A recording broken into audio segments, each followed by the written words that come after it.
Friends నమస్తే, welcome back to Vijay kitchen. ఈ రోజు అయితే విజయ్ కిచెన్లో చాలా స్పెషల్ అండి. అది నాన్ వెజ్లో ఫిష్ అన్నమాట. అసలు ఫస్ట్ ఫిష్ చూడండి ఎలా ఉందో. ఈరోజు అయితే చూడండి ఫిష్ ఇది 2 kg అన్నమాట. ఒక ఫిష్ వచ్చేసి 2 kg ఉంది.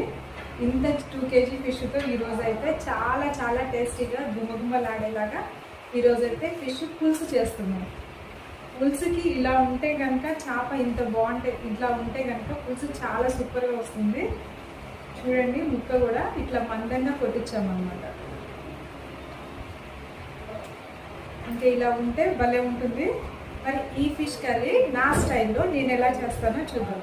చాలా బాగుంటుందండి, సూపర్గా ఉంటుంది. మీరు కూడా ఒక్కసారి ట్రై చేయండి. నచ్చినట్లయితే ఇంకా మీ ఇంటిల్లి పాది ఇంకా మామూలుగా కాదు, కడుపు నిండా భోంచేస్తారు, అంత రుచిగా ఉంటుంది.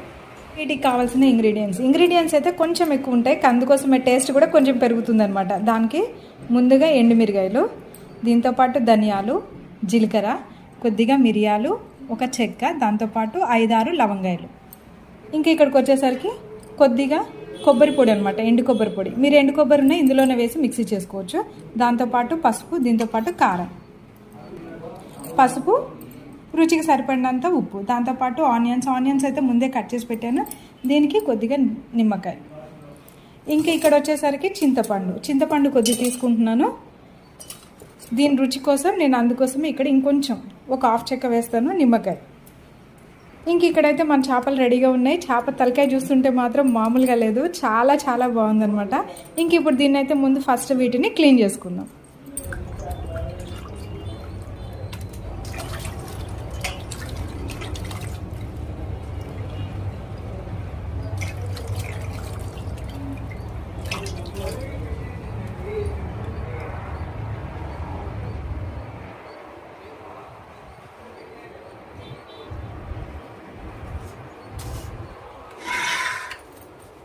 చేప ముక్కలు అయితే ఇంకా రెడీగా ఉన్నాయి. ఫస్ట్ మనకి ఇక్కడైతే చింతపండు రెడీగా ఉంది కదా. ఫస్ట్ కూరకి మనం ఈ చింతపండు నానాలి కాబట్టి చింతపండులో కొద్దిగా హాట్ వాటర్ వేసేసుకొని ముందు చింతపండుని నానపెట్టేసుకుందాం. ఇంకా నెక్స్ట్ వచ్చేసి ఈ చేపలకి మనం కొద్దిగా ఉప్పు, పసుపు పట్టించుకుందాం.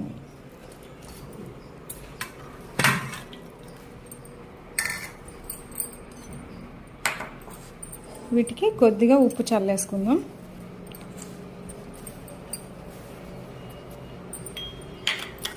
దీంతో పాటు పసుపు.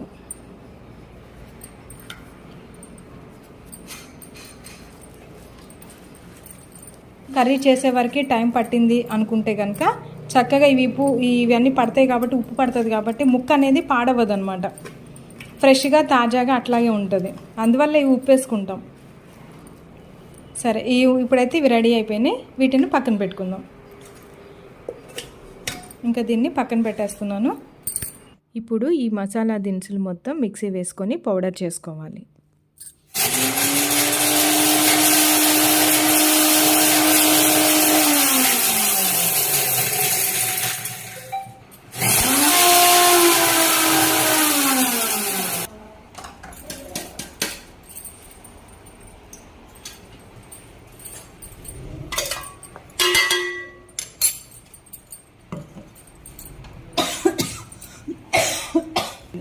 ఎండుమిరగాయలు మంచి ఎర్ర. నాకైతే చేపలు ఉడకడానికి ఈ గిన్నె అయితే బాగా అనిపిస్తుంది, అందుకోసమే నేను ఈ గిన్నె పెట్టుకున్నాను. ముక్కలు కూడా చక్కగా పరుచుకోవచ్చు. ఇవి ఏంటంటే మనం కదిలించలేము కదా గట్ట పెట్టి, అందుకోసం ఈ గిన్నె అయితే నాకు చాలా ఫ్రీగా ఉంటుంది. ఇప్పుడైతే గిన్నె పెట్టుకున్నా, ఇంకా ఆయిల్ వేసేసుకుంటాను.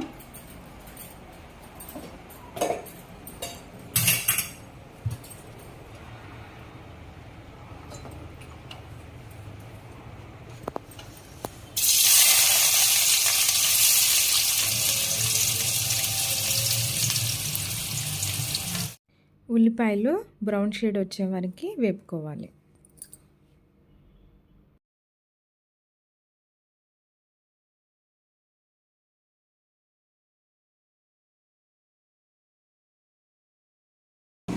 ఇందాక చెప్పడం మర్చిపోయినా, మెయిన్ ఇంగ్రీడియంట్ వచ్చి అల్లం చిన్నులపాయ పేస్ట్ అండి. ఇది వేసుకోకుండా మేమైతే చేపల పులుసు వండం. ఇది లేదే మేమైతే కూర వండమండి. ఖచ్చితంగా ఇది వేస్తాం. కొన్ని ఊర్లలో అయితే అల్లం చిన్నులపాయ పేస్ట్ వేరు. ఎందుకు అంటే అక్కడ నాకు తెలిసి నాకేం చెప్పారంటే వాళ్ళు ముక్క అంటే మెత్తగా వచ్చేస్తుందంట, అందుకోసం వేరు. కానీ మేము మాత్రం ఖచ్చితంగా అల్లం చిన్నులపాయ పేస్ట్ వేస్తాం. ఇది వేస్తేనే మనకి కర్రీకి అనేది చాలా మంచి టేస్ట్ వస్తుంది అనమాట. ఆనియన్స్ అయితే వేగిపోయినాయి. ఇలా దూరగా వేపుకున్నారనుకోండి మీ కూర కూడా చాలా టేస్టీగా ఉంటుంది. నెక్స్ట్ అల్లం పేస్ట్ వేస్తున్నా. కొద్దిగా దీన్ని తిప్పుకుంటే సరిపోతుంది. ఇంక ఇప్పుడు చేప ముక్కలు మొత్తం వేసేస్తున్నాం. ముందైతే తలకాయ పెట్టేస్తున్నాం సెంటర్లో, తర్వాత ఇంకా ముక్కలన్నీ కూడా వీటి చుట్టూ పెట్టేసుకుందాం.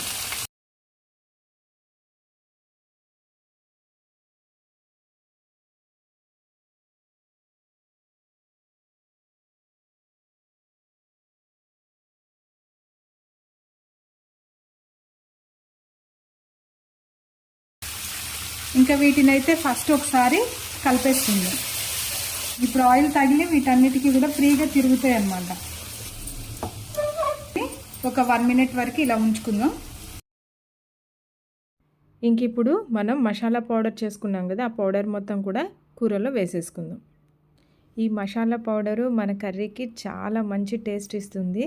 ఒకసారి ఇలా ట్రై చేయండి, చాలా చాలా బాగుంటుంది. ఫ్రెండ్స్, ఫస్ట్ టైం మా వీడియో చూస్తున్నట్లయితే లైక్ చేయండి, షేర్ చేయండి, సబ్స్క్రైబ్ చేయండి, పక్కనున్న బెల్ క్లిక్ చేయండి. ఇంకా ఇందులో 2 మిర్చి పెడుతున్నాను. ఈ పచ్చిమిర్చి అయితే పులుసులో మగ్గితే భలే టేస్ట్ ఉంటుంది. తప్పకుండా మనం చేపల పులుసు చేసినప్పుడు ఖచ్చితంగా మిర్చి మాత్రం వేయండి. ఇంక ఇప్పుడు నేనైతే ఇక్కడ పులుసు రెడీ చేసుకుంటున్నాను.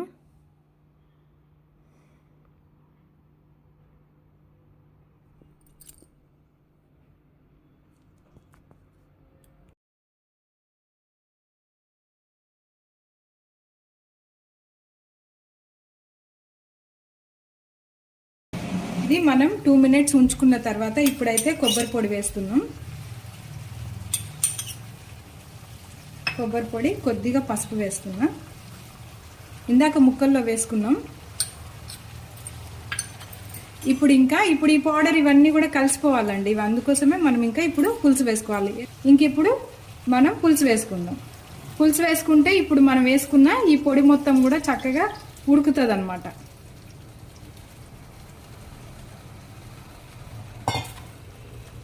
ఇంకొకసారి దీన్ని కలుపుకుందాం. ఈ హెడ్ వరకు అయితే టర్న్ చేస్తున్నాను. ముక్కలు ఏమీ చేయాల్సిన పని లేదు.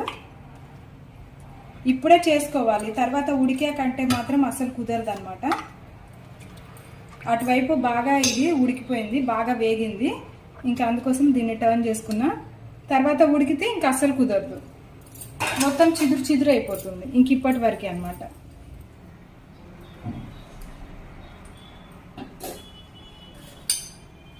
ఇంకా కూర అయితే మొత్తం అన్నీ కూడా వేసేసామండి. ప్రాసెస్ అయితే పూర్తయింది. ఇంకా మనం ఇప్పుడు దీన్ని ఇలాగే 10 మినిట్స్ ఉడికించుకోవాలి. కానీ మధ్యలో ఒక 5 మినిట్స్ అయిన తర్వాత ఒకసారి కలిపేసుకోవాలి. కానీ గడ్డ మాత్రం పెట్టొద్దు, ఊరికే జస్ట్ మనం పట్టుకొని తిప్పేసేయాలన్నమాట. ఇంక ఇప్పుడు మూత పెట్టేస్తున్నా. చాలా చాలా బాగుంటుందండి, చాలా మంచి టేస్ట్ ఉంటుంది. మీరు ఎవరైనా చేపల కూర తినారని చెప్పండి, వాళ్ళకి ఈ టేస్ట్ చూపించండి. 100% చాలా బాగా నచ్చుతుంది అనమాట. అంత మంచి టేస్ట్ ఉంటుంది.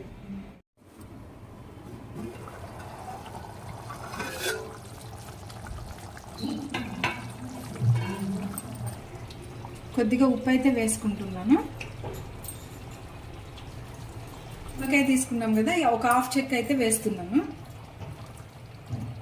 టేస్ట్ బాగుంటుంది, దాంతోపాటు మన కలర్ కూడా బాగుంటుంది అన్నమాట. దీన్ని కూడా ఒకసారి కలిపేసుకుందాం. బాగుందండి, చాలా మంచి వాసన వస్తుంది. ఇక మామూలుగా కాదు, ఈరోజు అయితే విందు భోజనమే. ఇంకా మూత పెట్టేసి ఒక 1 మినిట్ అయితే సరిపోతుంది దీనికి, ఇంకెక్కువ ఏం అవసరం లేదు. తర్వాత చివరిగా కొత్తిమీర చల్లుకుందాం.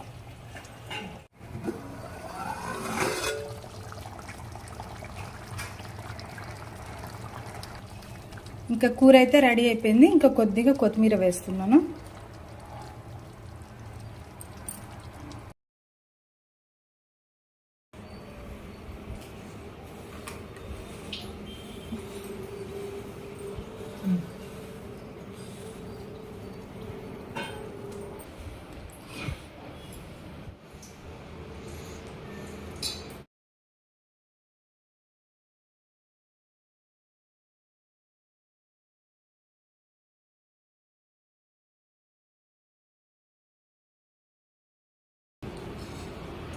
సూపర్ అండి, చాలా చాలా బాగుంది, చాలా బాగా వచ్చిందనమాట. కూర మాత్రం చాలా టేస్ట్గా ఉంది, చాలా పర్ఫెక్ట్గా కుదిరిందండి. మసాలాలన్నీ సరిగిపోయినాయి అనమాట.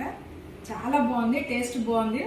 జీలకర్ర ధనియాలు అన్ని ఫ్లేవర్ మొత్తం మంచిగా తెలుస్తుంది. ఇంకా ఈ చింతపండులో ఈ ముక్క ఇదంతా కూడా చాలా రుచిగా ఉంది అనమాట. టేస్ట్ అయితే మంచిగా ఉంది, చాలా సువాసన వస్తుంది, అంత బాగుంది. ఒకసారి మీరు కూడా ట్రై చేయండి, తప్పకుండా ఎంతో బాగా నచ్చుతుంది. మరి ఈ వీడియో నచ్చినట్లయితే లైక్ చేయండి, షేర్ చేయండి, సబ్స్క్రైబ్ చేయండి. Thank you for watching. Please subscribe.